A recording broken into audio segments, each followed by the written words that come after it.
Hello and welcome to Booktalks, where we talk about books, drama, and our bookish opinions. Today we'll be discussing Dungeon Crawler Carl Book 8, theories, a tier list of the whole series. We're very excited for Dungeon Crawler Carl 8 to be released. So that's what this is. This is hyping up Dungeon Crawler Carl 8, basically. For more content from us, you can find us at Literary Liberation around the internet. We are currently raising money for Cuba using through Code Pink. So if you'd like to, there's a link below to donate. And I'm your co-host Kristen. You can find me at 10TBR on all social media platforms. And I'm your co-host Mariah, and you can find me at Hungry Riot on all social media platforms. So again, like I was saying, if you don't know, if you haven't been here for this past last year, pretty much, I think it was all, we reviewed and discussed the political implications of all of the Dungeon Crawler Carl series that has been out to this point. We discussed them all very much in depthly. This will have significant spoilers for the whole series for what we're discussing, but we just wanted to generate some hype because for us, by the time this is out, book 8 will already be out, and trust me, we will be binge reading. But as of right now, the book has not been released yet, so we're trying to hold ourselves over for these next couple days. We have to wait. And I think also part of this is going to serve as a light refresher for the both of us to discuss some things that maybe we forgot as we're trying to figure out how we rate and review these and think of where they rank on these tier lists, because maybe our thoughts have changed since we reviewed them. And we've put a lot of time and effort into reviewing these. This is the 8th book, so we've put in at least 7 hours of filmed reviews Content of for us. this.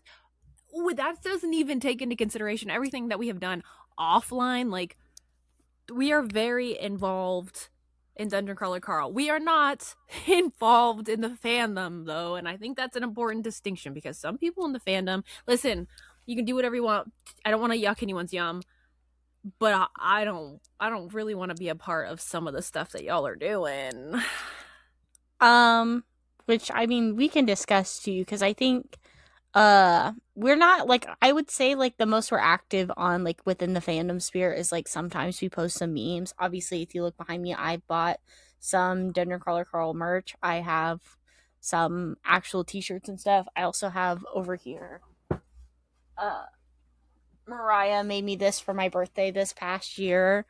My Dungeon Crawler Carl Kindle that's got his own anarchist cookbook and a Princess Donut that's not quite book accurate, but I tiared Princess Donut with my Kindle.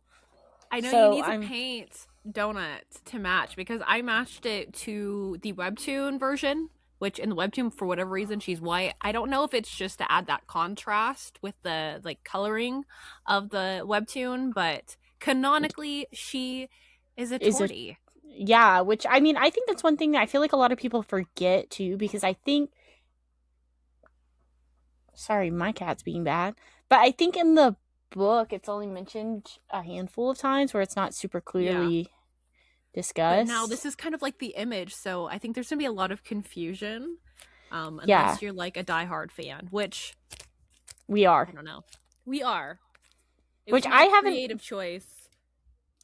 I haven't read the webtoon personally. I don't know how much Mariah. Did you finish it or did you? Because the webtoon is just an adaptation of the first book that's out, and I do know they're coming out with a physical.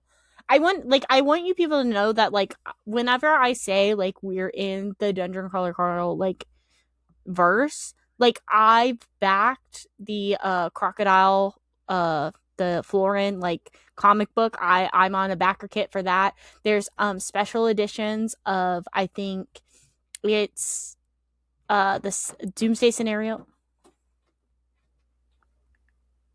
It's Doomsday Scenario and Anarchist Cookbook. Those have special editions coming out that, like, you have to back through Kickstarter, which I've done. I put my time in.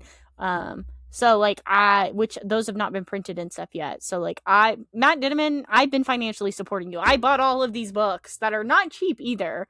Like, these hardbacks are not cheap. Like, we are very big fans, and I will continue to support, like, Matt Dittman. as long as he stays the way he is, which we've read one other Matt Dittman work as well, Operation Bounce House, which we again have reviewed on this podcast. We really adored it. We love the politics of that book.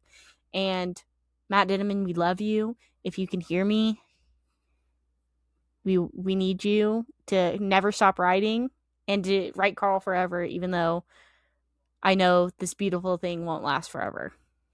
And then we have the backlog, so yeah, there'll always be something, but we're pretty in it.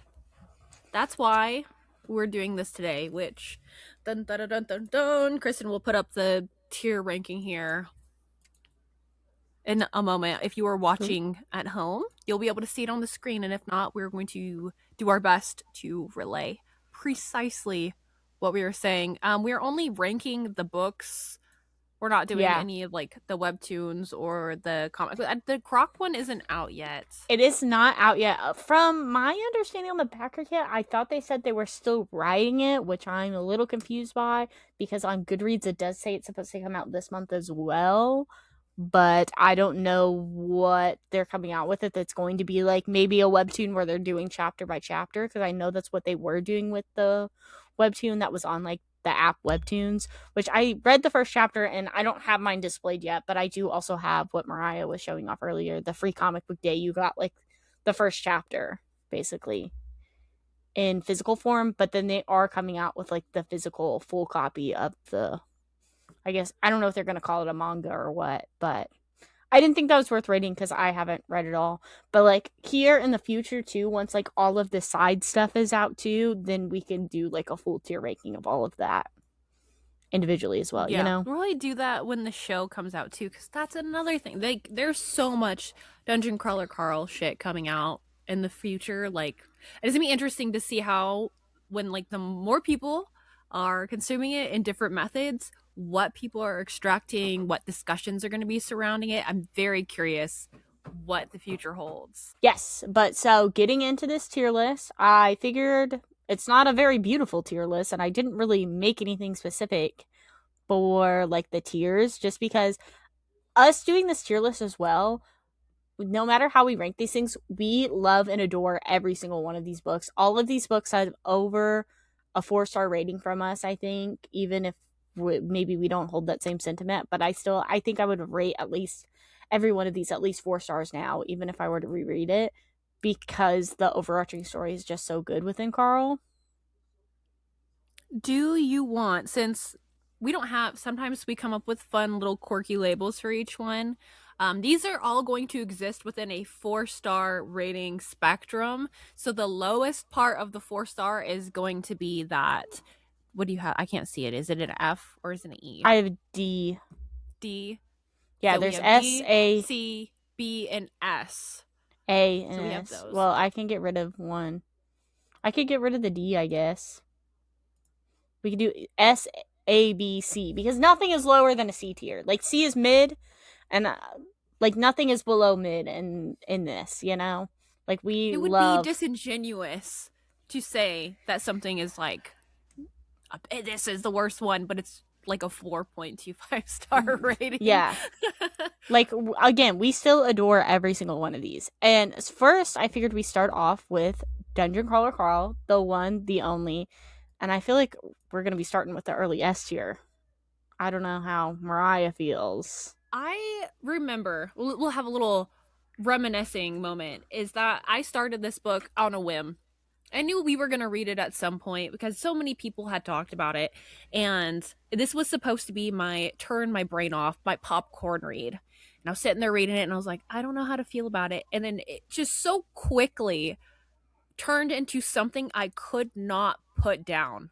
Yes. It hooked me so thoroughly. And I haven't had a book do that in such a long time. And to have this resounding feeling, like I still wish I could re-experience the first Dungeon Crawler Carl book for the first time, which is kind of why I've been holding off on listening to the audiobooks, because that's kind of like the only other thing I have left where I could possibly like re-listen to it and experience it in a different way aside from the webtoon / graphic novel. But they do have, not only does, so the audiobooks, again, if you ever have heard anything about Dungeon Crawler Carl, I know the first thing you hear about is the audiobooks. And I started listening to the audiobooks because I was going on like a 2 hour drive or whatever. So I was like, well, I can't just sit down and read this right now. And my partner also wanted to read it. So we're like, okay, while we do our 2 hour road trip, let's put on the first Carl. And we put that on and we were like, instantly hooked in. One, because Jeff Hayes is such an amazing narrator, but also not only do you have the audiobooks, but Sound Booth Theater, which is like Jeff Hayes' like company for like audiobooks of some type. I'm not sure I understand it entirely. They are doing a full cast production of Carl now too. I think they're on book 3 maybe. So there's still more. Even like I was interested in listening to Sound Booth Theater, but I'm also like I don't know how to feel about that because I've never done like the immersive audio like things before. I don't know if you have any experience with them, but I've heard they're very good, of course. It's Carl. I don't think I've listened to any like truly immersive one because I know there's a Brandon Sanderson one has like a immersive. So like when there's battles or wars, you're hearing Yeah, there's like like sound effects swords. and like Yeah, yeah. there's a lot. That's what this is supposed to be, which is really I mean, I think Dungeon Crawler Carl it's as perfect, as close to perfect as it can be. I didn't rate it 5 stars. I think I gave it like 4.75 stars whenever I first read it because I do think there were since it is the first of a book. If the first novel in the series is the best book, I think that's a bad series. That might be a hot take, but I don't think the first book in your series should be your best book because there should be so much more to build up. And I remember reading like you could see the world that was planted like in Matt Dinniman's brain. Like there was so much there. There's so much potential, but I didn't think as good as it is, like there are a few things because I see it too. Whenever a lot of people like to have hot takes about being like Dungeon Crawler Carl is not as good as everyone says it is, where I think that's because the first one does try to be like almost like subversive in a way where they have the different bosses that are vaguely problematic. But it's not very clear what the commentary is being made in the first one until you read more of the series and then you really get to see it shine. Where the commentary in the first one is not as strong as what it is in the rest of them. Yeah, it's one of those things that if you aren't super principled, I can definitely see why people were so confused by the time they got to the third book that Matt Dennison actually has really radical politics. Despite naming one of the books like the Dungeon Anarchist Cookbook, Yeah, I can see like where the confusion is because I know Chris and I initially when we were reading it we're like, oh, this is what it's about, and like it just further kept proving the point. yeah, So we get it. Like the girlies that get it, and I can see yeah, that being a problem. But it was me. This is a book for me, and I'm okay saying this at S tier 5 star. I have no real complaints. Like these are yeah. very like little complaints to be made. Yeah, I mean, of course, it's not a perfect novel, but it is very good. It's a great introduction to the world, which is everything it needs to be for like the first novel, and it's such a great introduction to the series, and it really makes you fall in love with like Carl and Donut as characters too. Like it's just Yes, like and when we like move on to the next one, Kristen cried. yeah, I cried at the end of this one, which I would give it an S tier. I know Doomsday Scenario is like the least popular like Dungeon Crawler Carl book, which it just amazes me that this is everyone's least favorite. Where I just feel like this is the start because even in the first book, Carl and Donut like they love each other obviously, but it's never fully explored because like we see throughout the series the way that Carl becomes so paternal for Donut, where originally, like in the first book, it's all like, well, this is just my ex girlfriend's cat. This is just my ex girlfriend's cat. Where I feel like Doomsday Scenario is whenever you really get to see like the parental figure that Carl is to Donut and like how he loves his cat. At like he loves Donut as she is his child, which is just like as a cat parent myself, not to be like cringy millennial in that way, but I do like the way that you love your pet, which I don't have any children and probably won't have any children. So this is probably like the closest I'll ever be able to experience of caring for like another being that's not your own. And the way that it shows like Carl and Donut's relationship is just so powerful and touching to me because it's so true, where like your Yeah, pet is really your child. that's how it should be, right? You should have this Yeah. connection. But I also think like with the story and like the plotting of this one, it didn't suffer from like second book syndrome. in the No. way that a Oh, lot of series do, which was so interesting. It was shorter. It was on the shorter side, but yeah. it was so nice, and I felt like it really built up to what exactly the dungeon's capacity was going to be, and like an Well, extra layer of what was going on in like the bigger universe because this and is how like that was our going to affect the crawlers. this is our first time too getting like the storylines and stuff introduced, because this is where the Czarina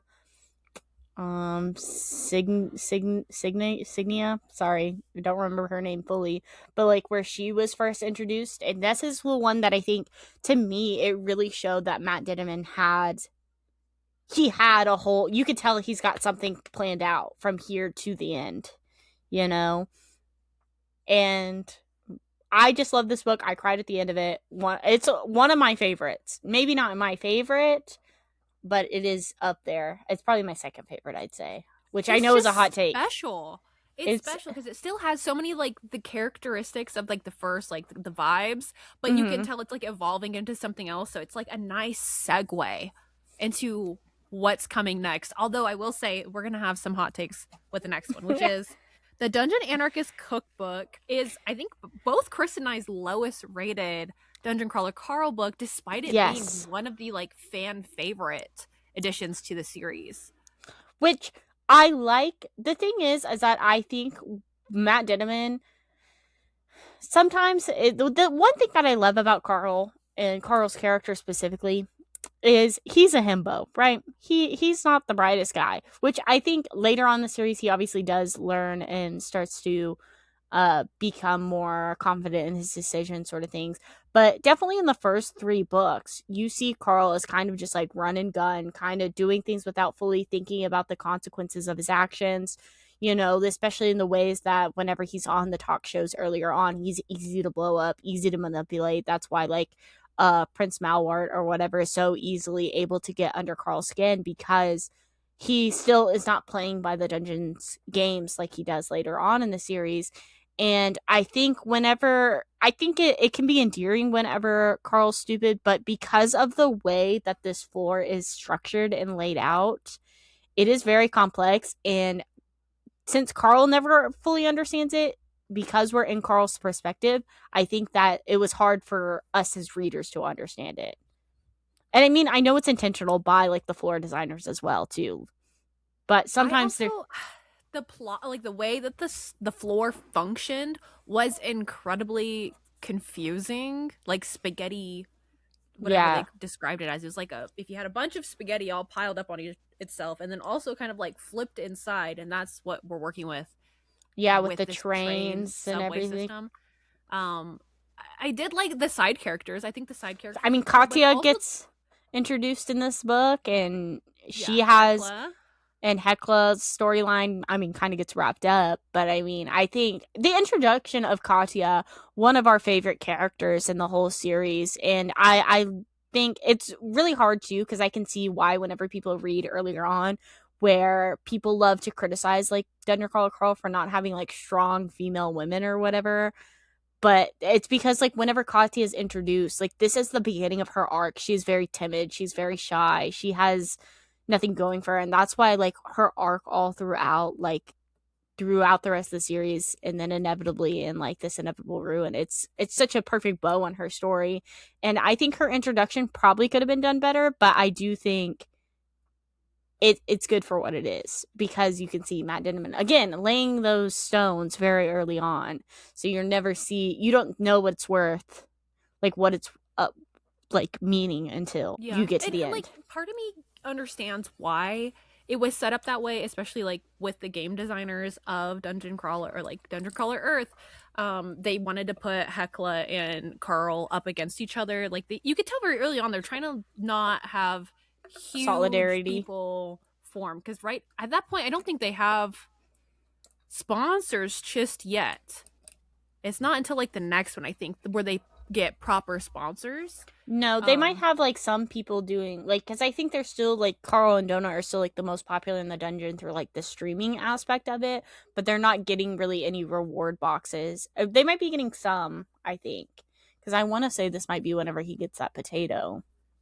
Yeah, He's so like, you "What see do like I do these with this?" characters, people who have formed these teams that you can tell like there's people that are carrying their teammates that are family members, their friends, they're just people that they found earlier on in the dungeon.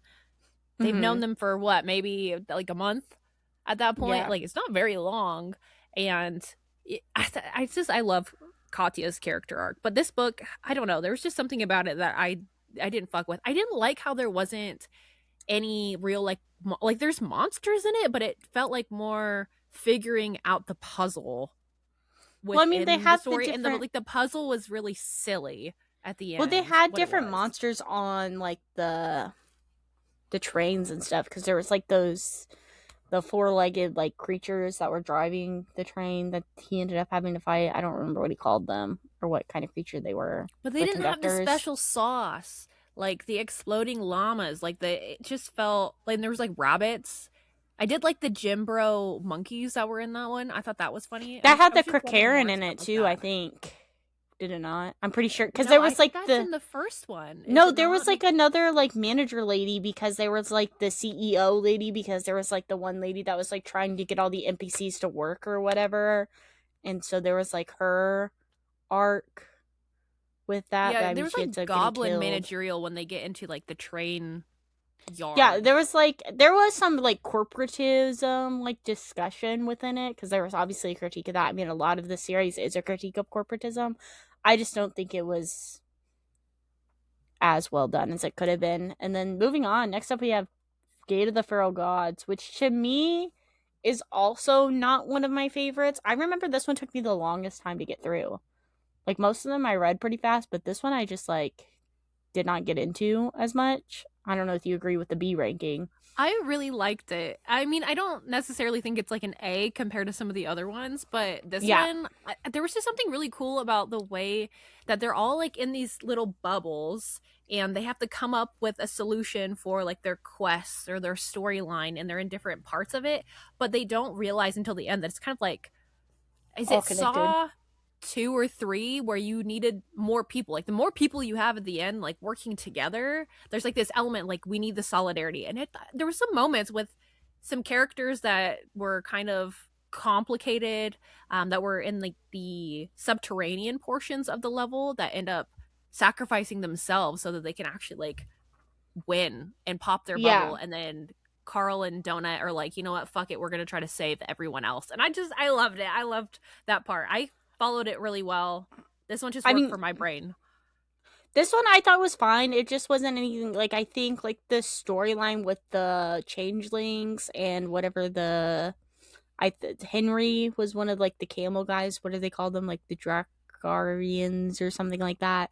I just didn't think they were super interesting. But I mean, the great thing about this book too, we also get introduced to Louis and whatever his face is. I don't remember his name because he died already.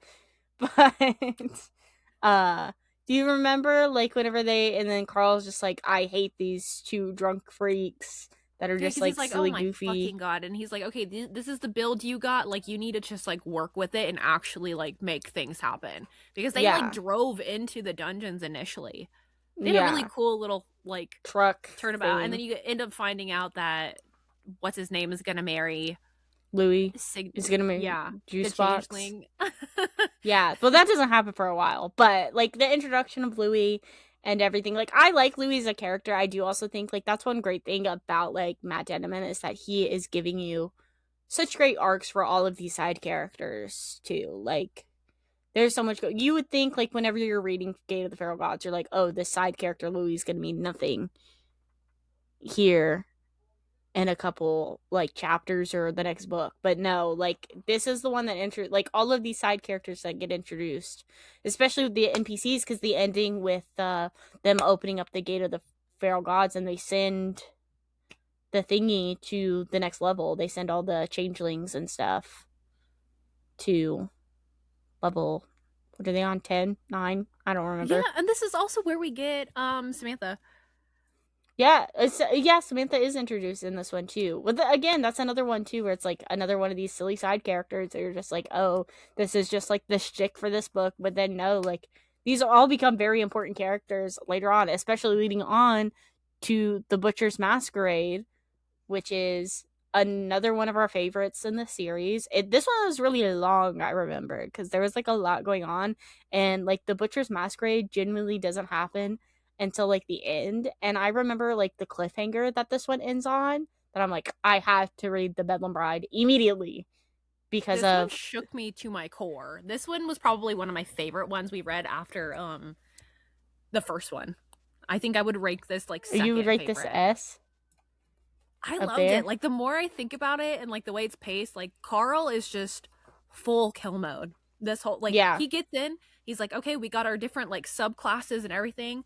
We're gonna rock and roll. So he just teleports directly into enemy territory. He's like, fuck you, I'm gonna blow you up. Which was such a smart yeah, move because nobody saw that coming. He's just like, I'm gonna do it. And he's kind of on like a suicide mission, which is not yeah. good. He's This is kind of not I feel like this emo made Carl.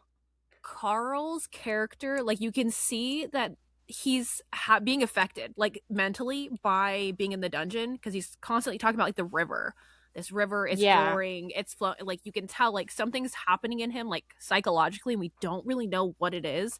And he's just making these decisions without consulting Donut, despite like the growth they've he's very had. rash. He's very rash in this until like the ending where he's very much like, because I think with the way that Feral Gods ends and everything, because like he and Donut like saved everybody, so he's like, oh, I guess I'm like the leader, like just assign that. So he thinks that he can just make leader choices without consulting like Katya or Donut or anything. And then there's a bit of a like conflict within that too, because we do see that like they're like, hey, like no, actually we kind of do need to like be discussed on this. And I think Carl does do a better job throughout the series, but it is still something that he does need to work on, even where we're at in the story too, you know, because he is like the de facto leader. But that also doesn't mean he can make all the decisions for everything. He's just the only one that can make the rash decisions, the decisions that don't need to be thought over.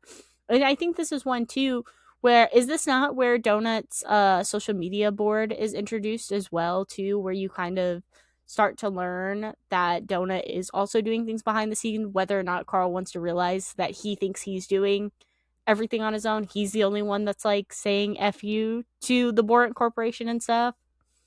I think so. It may be this one, but I just remember this is also when like we learn a lot about like Pony, Yeah. Prepotente.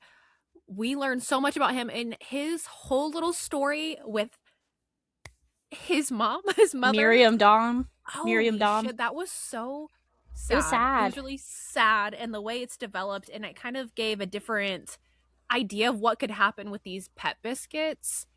Um, Well, compared because I to mean, what we saw with Lucia Marr, because she's got her two dogs. One gets yocked, and she has like a psychotic break. Like, there's a lot that happening doesn't with the pets happen in this. until, I don't think her dog dies until the inevitable ruin, though. The one dog does in this I one. don't think in this one. I Yeah, thought 'cause it she goes didn't. into the town, and then they like have to like dive through the doors, Well, because then and they Carl's ended at up like like getting out. the Comic Con or whatever.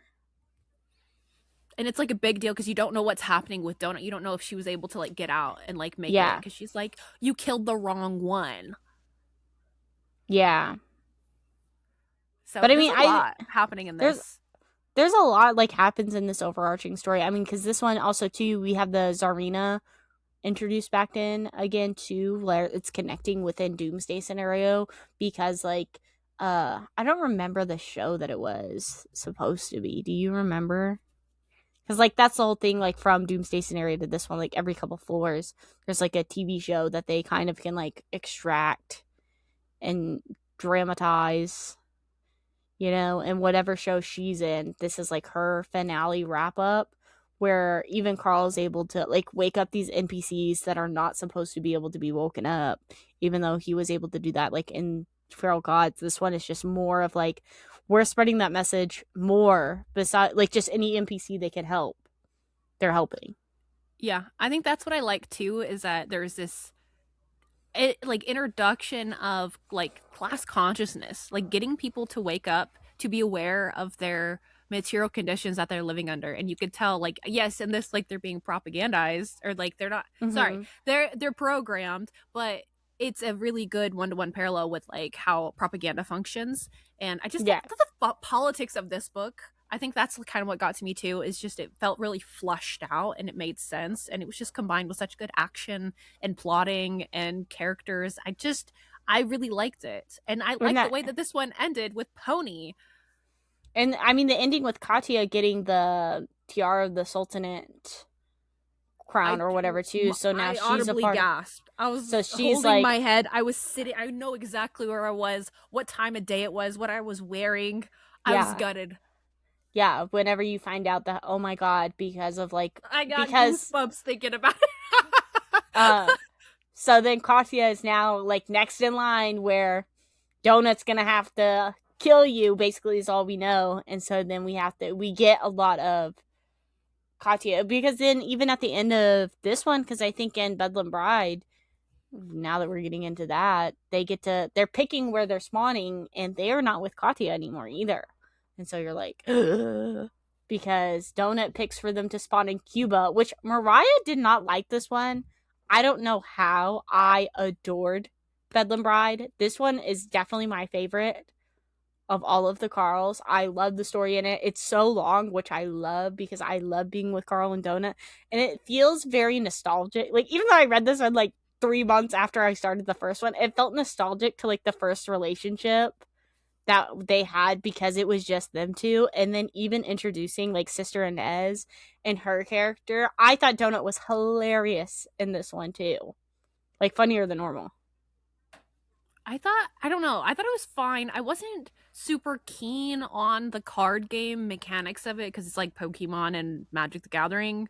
It's Yeah, just I like didn't any mind the like card game. I wish it just I do think that sucks because it was just this floor dynamic. I wish it would have stuck around more, so then it would have been maybe more impactful, it just felt because now everything it's gone. felt so rash. I don't know how to explain it. And then I get like this one was the slower one of this bit because we're getting I think we're what at the 60-70% mark of the series because there's not a whole lot more books that are going to end up coming I out. think there's going to be 10 is what Matt Denneman has said, which he said is really going to be 9, but then the ninth one is being split into 2 books, is what he said in a couple like interviews.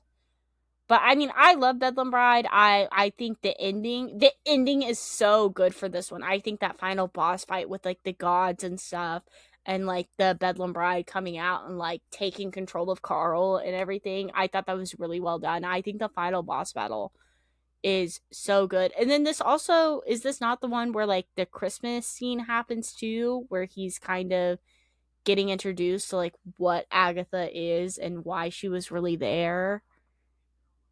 Yeah, because he goes like during Christmas and they're doing all that shit, and he's got to go take his little motorcycle and go back to his like Home. hometown, and then he goes to the like homeless shelter, and he sees like this random person, and they give like their monologue.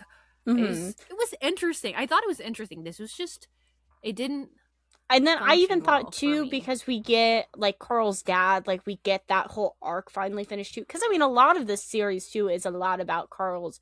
He has daddy issues in Doomsday Scenario. He's got mommy and daddy issues that he talks about a lot. But this is the one that we really get that story wrapped up. We learn that Carl actually has a brother that ended up dying.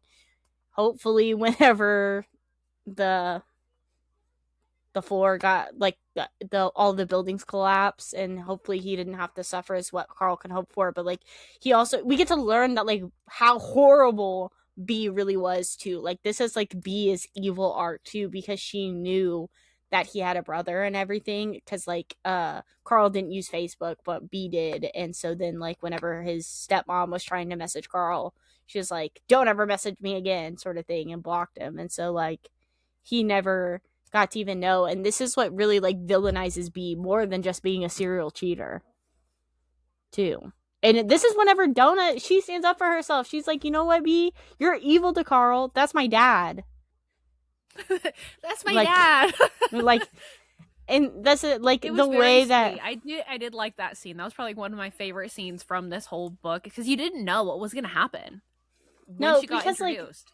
because that's like donut all throughout. Like this has a really, I thought this book had a great well rounding for donut's arc too, because we know like donut, the way she is, she's so uppity and she acts like she's better than everyone, sort of thing. And she's even like manservant Carl, like it's not like she's always like looked down on Carl, which we know she's not actually, but that's just the way that she's perceived and how she wants people to look at it and stuff.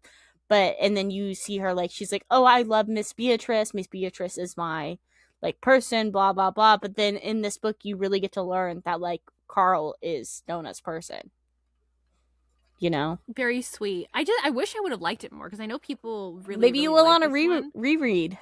It might serve different. I just remember this one was, it took me the longest to get through, I feel like unfortunately. I had the opposite problem with this one too. And then we're finally on to the inevitable ruin, which I mean SA tier, it's all great Yeah, it's again. definitely either an S or A depending on how you view it. For me personally, it's like a solid A. I don't know Yeah, about you. I The loved way it. I people thought it was, talk about this, I was expecting a lot more though. Despite how much stuff happens in it, people act like it was, I don't know. I mean, it's just crazy. Like this is one of the ones where the plot is just going, going, going. Like you hit the ground running in this because there is a lot to get through and everything. I mean, this one is just like 90% action and everything, because like we're more worried about the survival of all the characters than it really is like plot. I mean, I thought it was so fun the way that all of the previous crawlers get introduced and come back, like Rosetta. I know she got introduced technically, I think she got introduced technically in the Bedlam Bride, but she really, since they finally got to show up in this one, and there's so many revolutionaries that we really get to see their perspectives from. And I love the interspersed like uh dungeon, like it, that's one thing too, like with this book, because like these characters that we've been reading about, because like since Carl got the anarchist cookbook, we've gotten like little snippets of the cookbook, but then now we really get to see the authors of the cookbook and what they have to say and their characters, besides just what we've been reading throughout the book, just through, you know. And I thought that was so much fun. That was such a great touch, and that's why I can't wait to read it. And then I'll like whenever Justice Light gets mentioned in like the anarchist cookbook, I'll be like, that's, Milk. I know that guy. Yeah, Milk. I'll be like, I know her, you I know. think I liked how much solidarity there was. Like the fact that there is revolutionary groups that Donut had been like working with to organize to come and raise funds to make the faction war at least have them, they had a chance. And they did so well. They ended up winning. And it Yeah, was an incredible like feat. And despite everything that was being like pushed upon them, I like the multiple point of views that were present in this, that were sprinkled throughout, yeah, and kind of like what we were seeing, what was happening on like, or being told on the surface, which I yeah, thought because we was so followed. interesting. I really liked that. I just thought, I honestly, I thought there should have been more people that died. I don't know. I don't know if that's I a hot agree with take. that. I think I there should do have been agree at with least that. like one or two more people that actually should have gotten like I killed. do wish it was like more people. Like we do. I mean, I think this one has great like with Kachi's arc, even though she doesn't die, which, and I think I would have been more upset if she did die, right? Because I think I do enjoy how her arc is, but I do think a lot of the main people like didn't get killed, you know, like a lot of like the main groups like Louis or like Juicebox even or anything like that, you know, like Samantha. Not that I think Samantha can die, who knows, but like I don't know what they could have done. Like, I feel like he's saving it.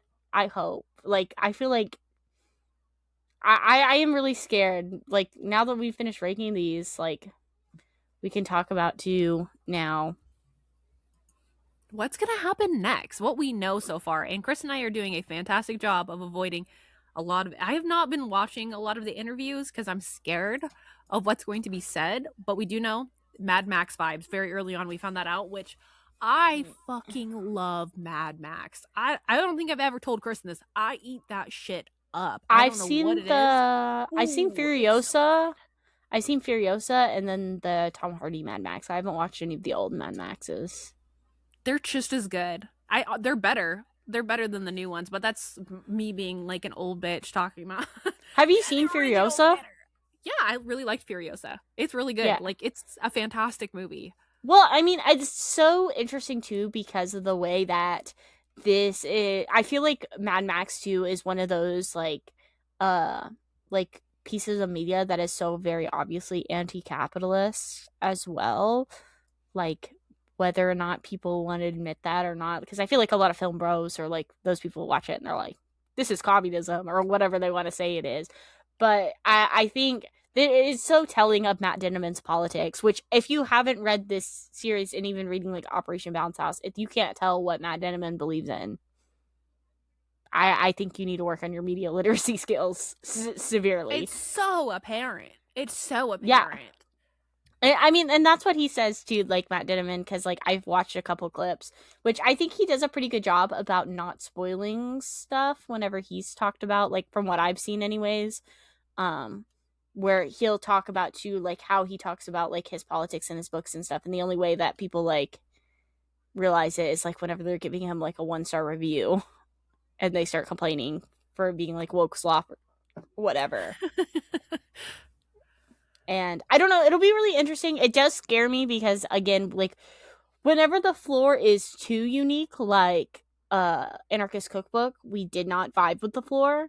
So I am worried about this, and I'm worried too because if like the 9th book is supposed to be like the last book and he's splitting that into 2 books, I'm worried this one's going to be a lot of exposition, which I felt like that kind of for like Feral Gods in some ways too, leading up to like the Butcher's Masquerade, because that was like the first big like event that was happening, and somewhat in Bedlam Bride too. Even though I love Bedlam Bride, but there's a lot of times like, oh, Faction Wars is next. Well, not really though, because I guess in Bedlam Bride, because I kind of skipped over, or at the which one did they skip? When did they skip the floor? I think it was after I Bedlam think it was Bride. after Bedlam Bride, because then that's when Princess Donut had all of the components that Pony needed. They were just like sending them to Donut. So Yeah. Pony's like, hey, pull those out of your inventory. So they're actually like a level ahead Then of they're where 2 we're at, levels I think. books though, because Yeah. the The first first one book has is 2 two levels. levels. So they're And then they technically on skipped floor. I think they're going to be on 11. floor 11. Yes. And there's only supposed to be 18 floors, which I don't think we're getting to the 18th floor personally, just because we know there's already going to be 10 books, where I don't think Peppertinte is going to pull out of his ass like 2 more, like 3 or 4 more ways to teleport through all these. But I also don't think I would. I think then the dungeon would be overstaying its welcome. You know, I think the next book's going to hit the ground running. I think it's going to be crazy, but I'm worried that there will be a lot of exposition because we know that like the finale's coming. You I know, think it's going to set up, I've said this before in some of the other ones, like Mockingjay in the Hunger Games. I think it's going to be one of those things where we're going to have this breakaway, and then it's going to be like an IRL, like revolutionary fight I hope. to have liberation. That's the only logical conclusion I can like see for this series. It would make the most sense for But the my series, only for thing everything that's is, happening.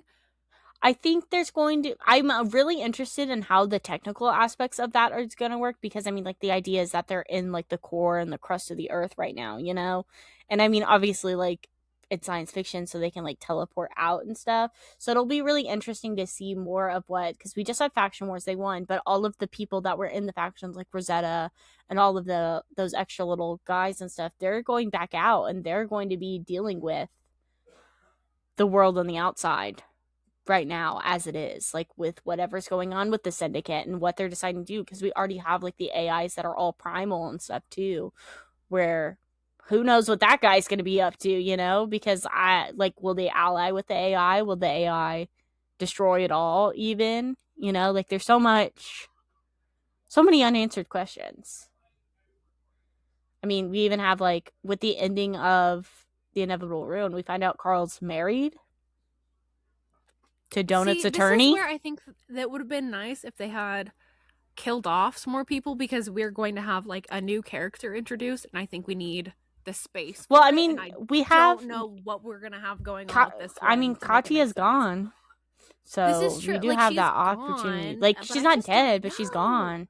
Oh, people are going to be taking deals. That was the thing. Is like coming up Yes, next. so a People are lot of taking people. deals to leave. So there will probably be less people on the floor in general, which I don't know. I would never see Carl and Donut taking a deal, which I mean technically we don't know. I guess if Donut took a deal, we already know Carl didn't take a deal.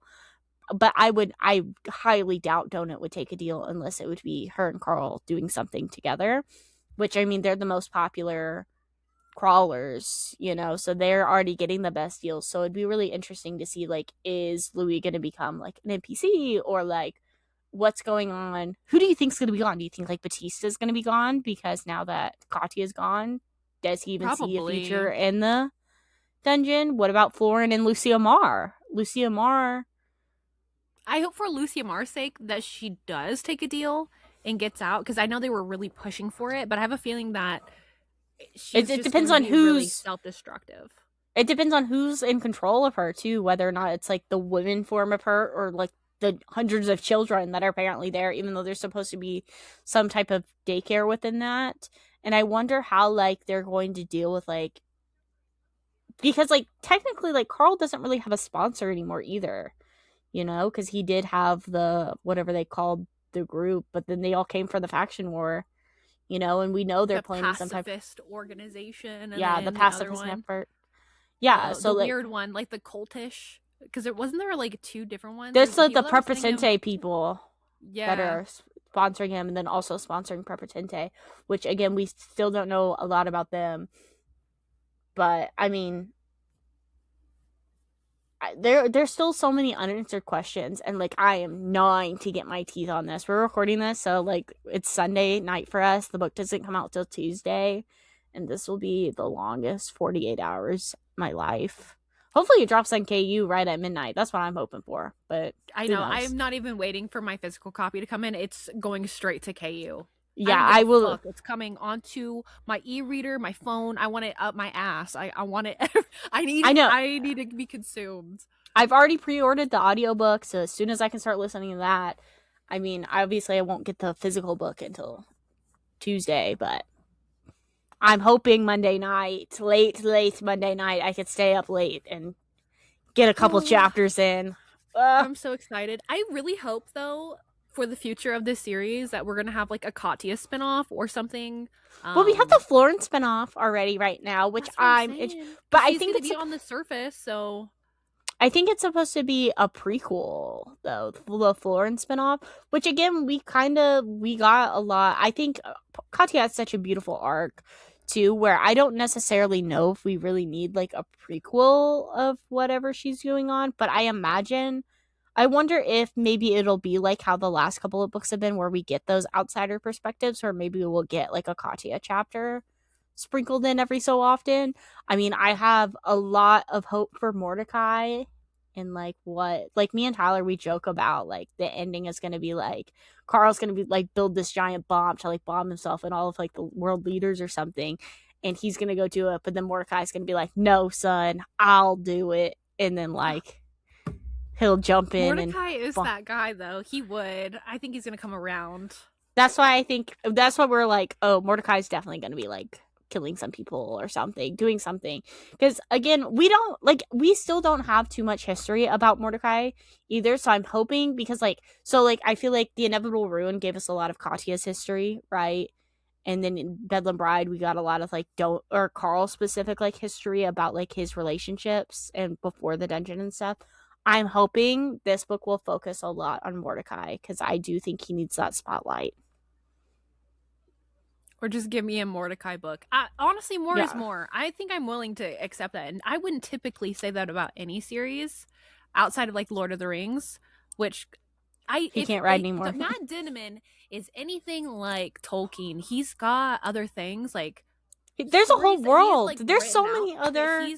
I know he's making lists and like little stories, because that's what Tolkien did. He like went through and he would write like backstories for all the characters that he found interesting to Mm-hmm. like keep everything in track, and then like his son ended up like cobbling things together and helping like publish his previous works. And I want that for I don't want Matt Dinman to die.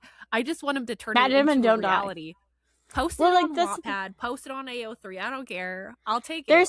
there's so much, like, because even like if like he could totally pull like a Suzanne Collins too, where it's like the prequel of like the first dungeon crawl or whatever, like the first corporation to take over, and like the introduction of like the syndicate, that could be its own whole series, or even just an own spin-off book if he wanted to do that. Like the way that his world is built, I think the one thing that's so great about like Dungeon Crawler Carl 2 is that I think it's such a great like introductory sci-fi too, because it's not so otherworldly, because we're still on Earth a lot of the time, but there are still those otherworldly aspects with all these different creatures and characters and stuff that he could still choose to explore if he wanted to. But also, I don't necessarily, to be honest, I feel like he might do like a couple little like character focused like prequels, maybe keeping them within like the webtoon like manga sort of realm. But I don't imagine we'll get like another full like dungeon crawler world like book or anything or series. Like I don't Not unless imagine I there'll be. hold him hostage and I pull a Misery. I'll make it happen for you guys. Don't worry. I'm just kidding.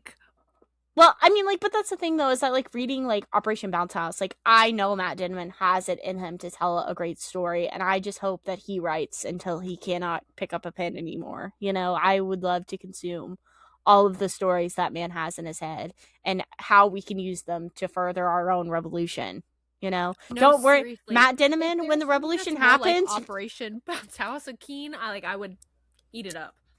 Matt Denman, don't worry. Whenever the revolution happens, you don't have to participate. You just get to sit there and write books. That's all you have to do, my friend.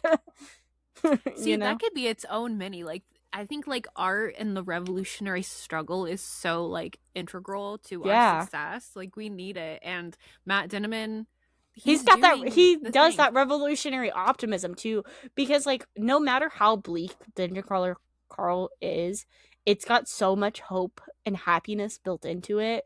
With the way that like the found family aspects work within it, it's such a great culmination of things.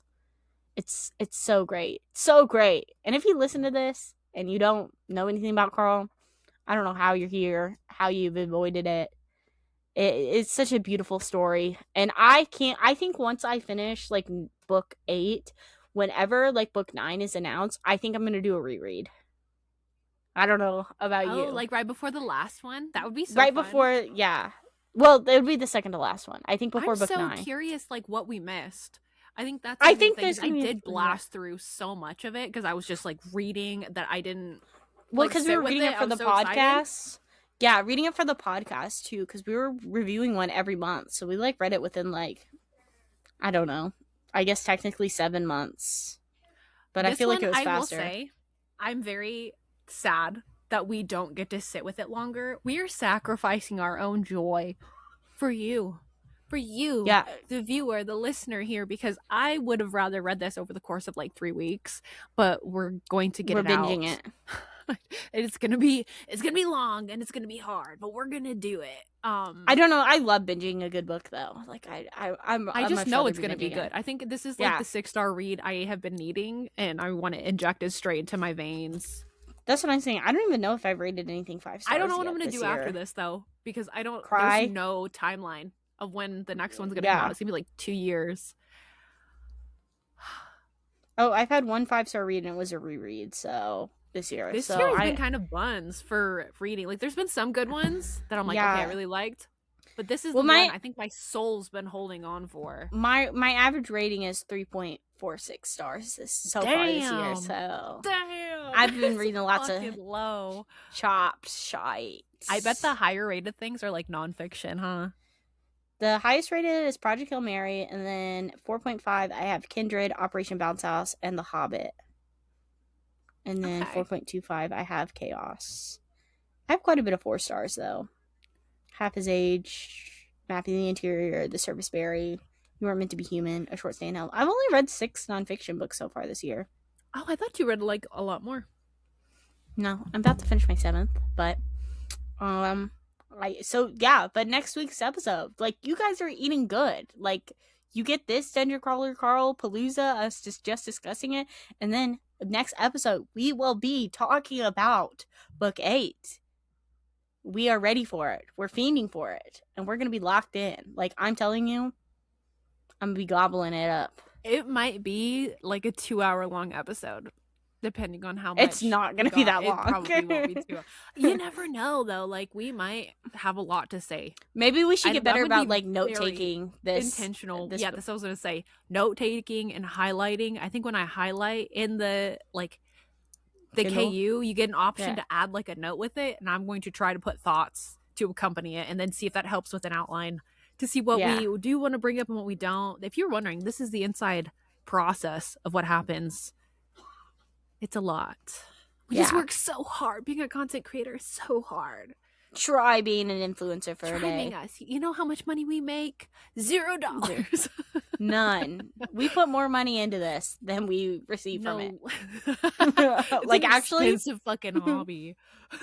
But then, other than that, besides that, later this month we'll be reviewing There Is No Anti-Memetics Division, which is like the new book talk darling that everyone's kind of been talking about. We're reading that with our Fable book club. So if you would like, down below there is a link to join our Fable book club. Don't forget to like and subscribe to us if you haven't already as well, because we will be your Dungeon Crawler Carl notifiers. Anytime we hear anything about it, we will be updating. We update ourselves with Dungeon Crawler Carls. We stay on top of it. And also, we're communists, so like we're just we're better. Yeah, so we have a better analysis than any other like white dude you're gonna watch talk about this book. It's true. Like, I know Matt Denman is just a white man, but at least he's a communist white man. Whether or not he wants to publicly admit that or not, we know he is. Karl Marx, but you know what? That's okay. Yeah, Dungeon Crawler Karl Marx, like, that's not a coincidence. Hear me out. I want one of like the profile things where it's like it's Marx, it's Engels, Lenin, Mao, and then I want Matt Denman. Matt Denman. I think it's a Carl. Those are the communist writers. I'm an anarcho dynaminist. That's great. Yeah. Well, but I guess other than that, thanks for listening. Thank you and good night.